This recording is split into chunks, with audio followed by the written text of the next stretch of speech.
What do you want to say to Canadians?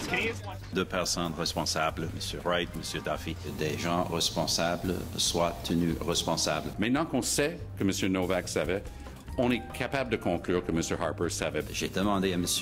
Duffy de rembourser les contribuables. Okay. I think you're a piece of lying shit, and your media with you. Ça commence à être de moins en moins crédible. When people are working for me, they have my confidence.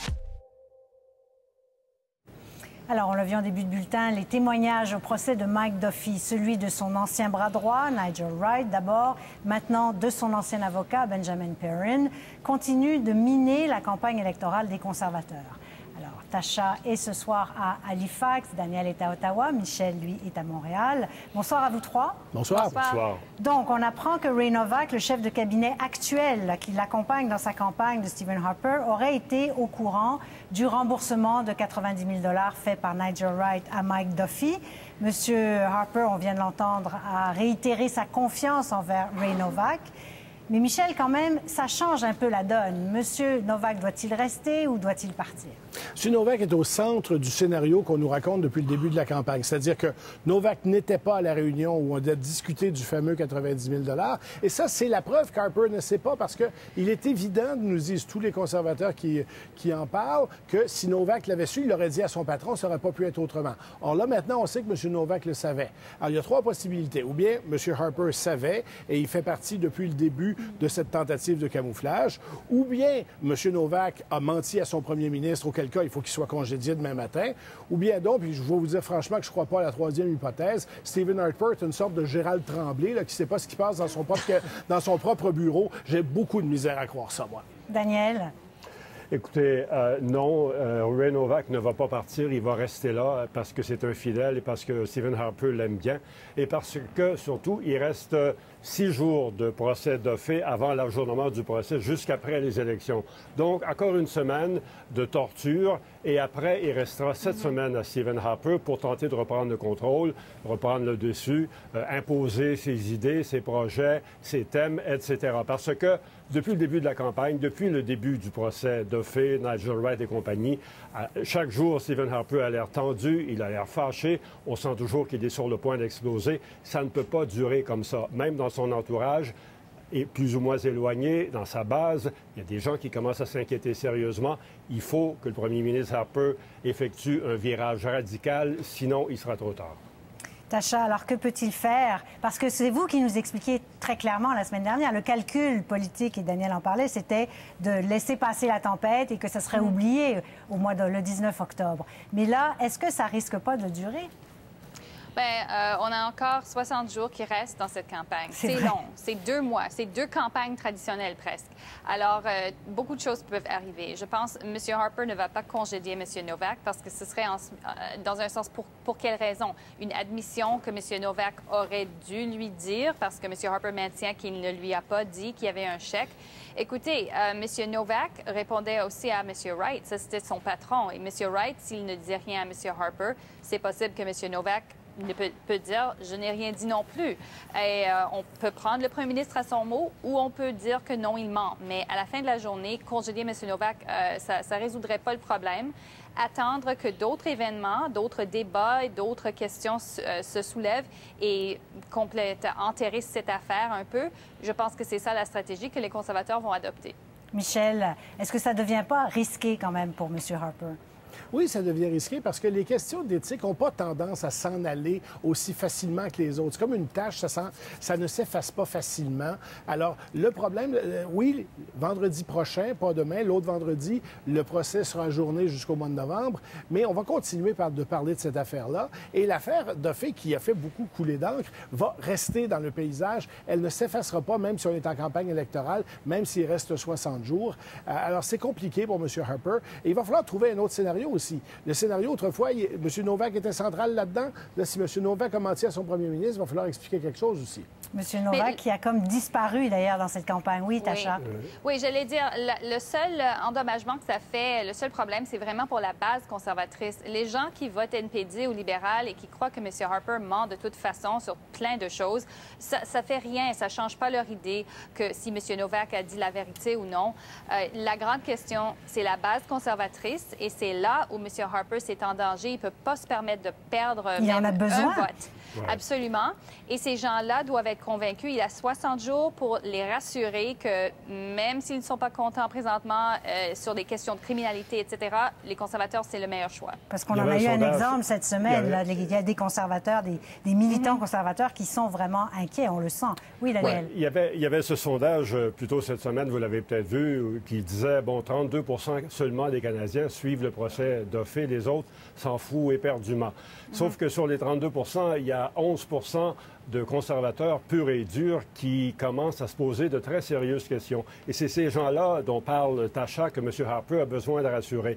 Parce que sa base, on s'entend pour dire, on l'a déjà dit sur cette tribune, elle est autour de 30 de gens qui ne voteront jamais pour les autres partis. Ce sont des conservateurs, mais ils peuvent décider de rester à la maison, ils peuvent décider, écoutez, Stephen Harper, ça a assez fait. M. Harper doit maintenant rattraper ces gens-là, les ramener au parti, remonter à 30 et pour gagner, il a besoin de quoi? 35, 36, il a eu 38 la dernière fois avec une majorité. Donc, il a besoin d'aller en chercher un autre 5 et c'est là où ça va être extrêmement difficile parce que je rejoins Michel là-dessus, compter sur les partis d'opposition et dans les débats télévisés et dans la publicité télévisée. J'ai déjà vu une publicité libérale aujourd'hui. Vous allez voir beaucoup la face de Mike Duffy, de Nigel Wright, de Ray Novak, de Benjamin Perrin, de tous ces gens-là pour rappeler aux gens, il s'est passé des choses, on ne peut pas l'oublier, même s'il reste 2 mois de campagne.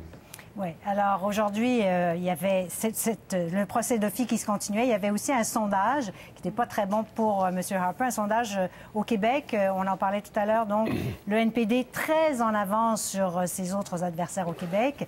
Michel, je vois que vous avez l'air sceptique. Je sais, c'est un sondage d'été, mais quand même, est-ce que c'est pas difficile pour M. Mulcair qui se retrouve très haut, peut-être un peu vite?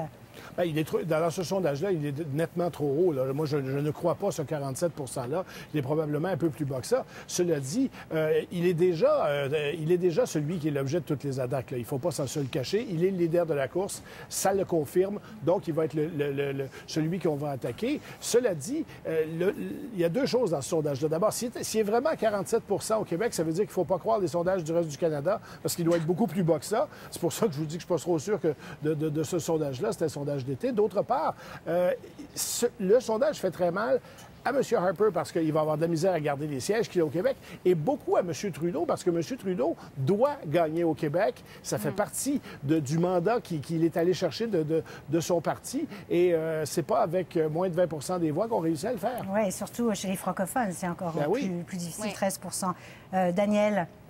Oui, je suis d'accord avec Michel. Moi aussi, j'ai des difficultés avec ce sondage. Un écart de 11 dans une si courte période de temps.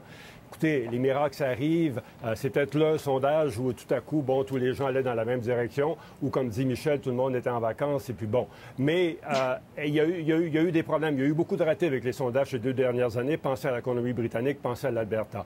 Je n'enlève rien à Crop, ce sont des professionnels, sauf que, comme Michel, j'ai des réserves. Cela étant dit, moi, je ne suis pas convaincu qu'il faut encore immédiatement éliminer le Bloc québécois. Attendons de voir les sondages, attendons de voir les débats, attendons de voir les prochain sondage, est-ce que la cote de Mulcair va se maintenir à ce niveau-là? Est-ce qu'il y aura une tendance?